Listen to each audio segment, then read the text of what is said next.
مساء الورد على كل اخواتي الصيادين. انا لسه واصل اهو على دور الشرطة العسكرية النهاردة الخميس 28. المية نازلة كشفت على الرصيف اللي تحت، فاحنا النهاردة قاعدين تحت يا جماعة. الدور اهو،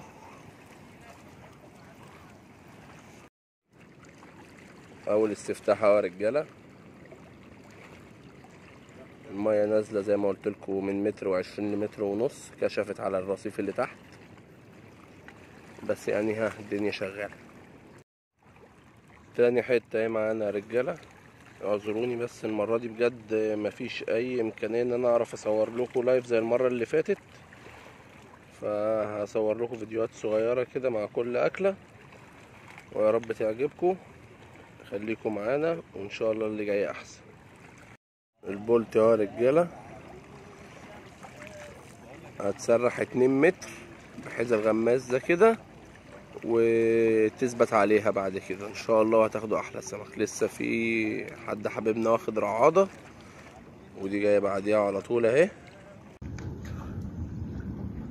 اول انومة يا رجالة من على دور الشرطة العسكرية.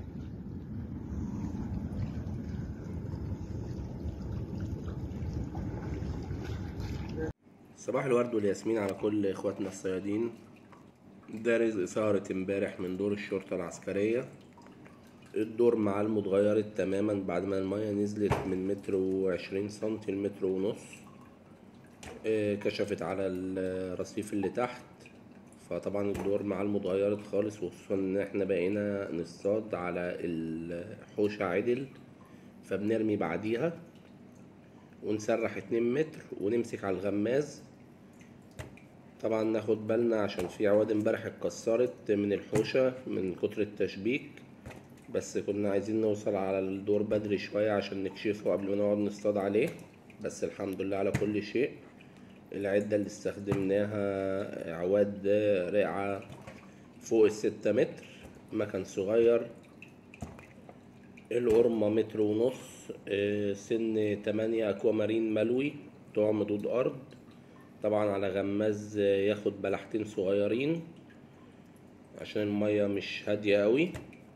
وهنشتغل تسريح على بعد الحوشة، وزي ما حضراتكم شايفين ده رزق امبارح. طبعا في الفيديو لقطات كده من صيد اخواتنا اللي كانوا معانا، وبرضو معرفتش سامحوني ان انا اصور كويس لان كنت قاعد مني للمية على طول، فكنت بصور بالعافية.